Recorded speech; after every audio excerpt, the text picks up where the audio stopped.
Bismillahirrahmanirrahim. Assalamualaikum warahmatullahi wabarakatuh. Perkenalkan, nama saya Dr. Junianto Sitorus MA, dosen Sekolah Tinggi Agama Islam Al-Hikmah Medan, peserta PKDP tahun 2026 UIN Sumatera Utara Medan. Pada kesempatan ini kita akan membahas tentang fungsi-fungsi manajemen pendidikan dalam perspektif Islam. Kita akan mencoba mengintegrasikan teori-teori kontemporer, pendapat para ahli, dan konsep Al-Quran. Fungsi yang pertama yaitu perencanaan atau planning. Planning ini berfungsi untuk menentukan arah, menentukan target, baik itu jangka pendek, jangka menengah, maupun jangka panjang. Pada perencanaan ini berfungsi untuk membuat langkah-langkah strategis yang sifatnya operasional bagi lembaga pendidikan. George R. Terry mengatakan bahwa perencanaan itu adalah memilih dan menghubungkan fakta-fakta untuk merumuskan kegiatan yang diperlukan demi mencapai hasil yang efektif dan efisien. Sedangkan dalam Al-Quran, Surah Al-Hasr ayat 18 mengatakan bahwa hai orang-orang yang beriman, bertakwalah kepada Allah dan hendaklah setiap diri kita memperhatikan apa yang telah diperbuatnya untuk hari esok. Artinya, sekolah atau lembaga itu wajib melakukan evaluasi berbasis data untuk bisa merencanakan program kerja atau visi misi baru untuk masa-masa yang akan datang. Perencanaan ini adalah langkah awal untuk mewujudkan visi misi sebuah lembaga pendidikan. Al-Quran mengarahkan kita untuk melihat hari esok lebih baik daripada hari kemarin.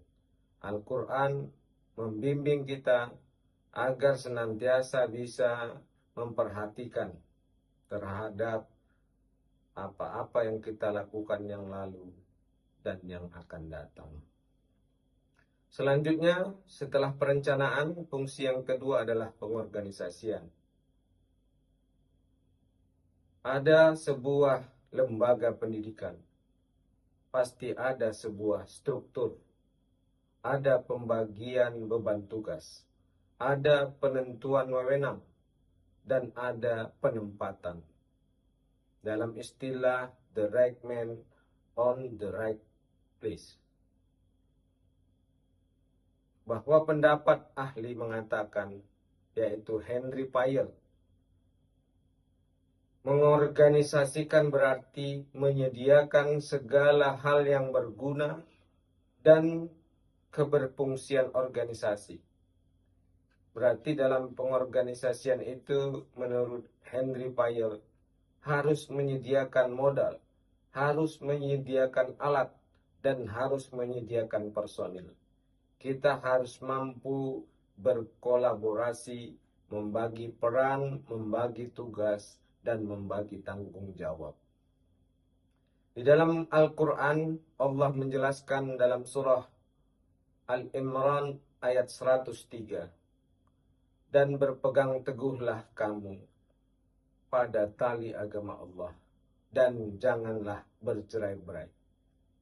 Kita ibarat bangunan yang saling menguatkan. Ada pondasi, ada tiang, ada atap, ada dinding, dan ada poin-poin yang lainnya.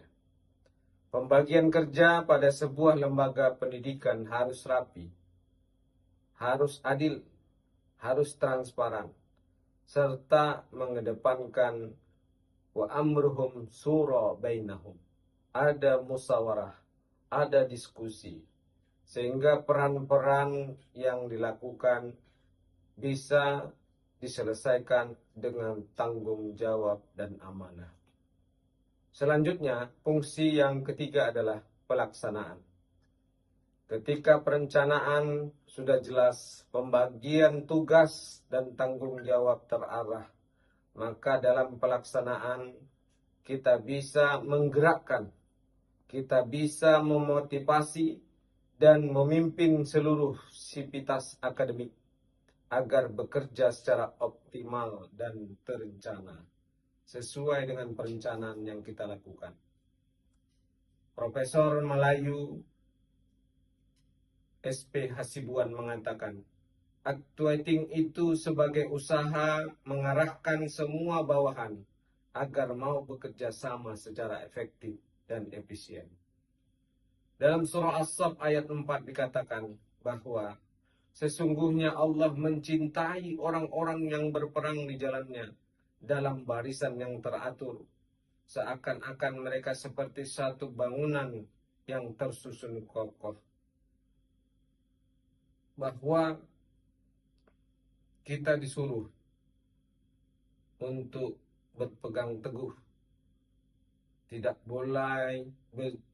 boleh bercerai-berai.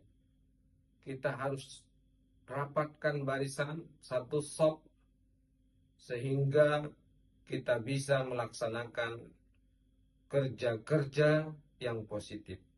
Kita bisa dapat visi yang positif.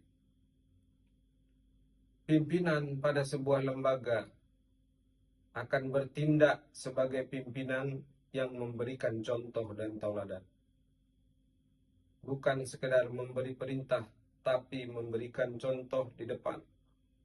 Bahwa Islam telah mengajarkan, Al-Quran telah menyebutkan bahwa pemimpin harus berada di depan memberikan contoh yang baik. Fungsi yang terakhir adalah pengawasan atau controlling. Bahwa pengawasan atau controlling ini adalah sebuah pengendalian mutu, monitoring proses setiap aktivitas, serta tindakan korektif jika ada program yang melenceng dari sebuah perencanaan. Bahwa dalam pengawasan itu, pendapat ahli mengatakan pengawasan adalah pengukuran dan koreksi kinerja untuk memastikan rencana organisasi tercapai. Di dalam Al-Quran surah Al-Infitor ayat 10-12 dikatakan, dan sesungguhnya kamu adalah malaikat-malaikat yang mengawasi, ada yang mencatat, mereka mengetahui apa yang kamu kerjakan. Bahwa kita sebagai makhluk dan sebagai hamba Allah, kita diawasi, kita dicatat, dan kita tidak luput dari pengawasan Allah. Maka dalam pelaksanaan kita harus bisa mengukur diri bahwa kita diawasi oleh Allah. Walaupun pimpinan kita tidak ada, kita harus tetap terus bekerja. Kesimpulannya, bahwa manajemen pendidikan Islam yang sukses itu adalah menuntut keterikatan yang erat antara planning, organizing, actuating, dan controlling. Dapat kita singkat POAC. Integrasi ilmu manajemen modern dan perspektif Islam melahirkan lembaga pendidikan yang profesional. Dengan landasan Al-Quran, lahirlah lulusan yang unggul, lahirlah lembaga yang berkualitas, dan lahirlah generasi yang beradab. Terima kasih atas perhatian. Wabillahi taufiq wal hidayah. Assalamualaikum warahmatullahi wabarakatuh.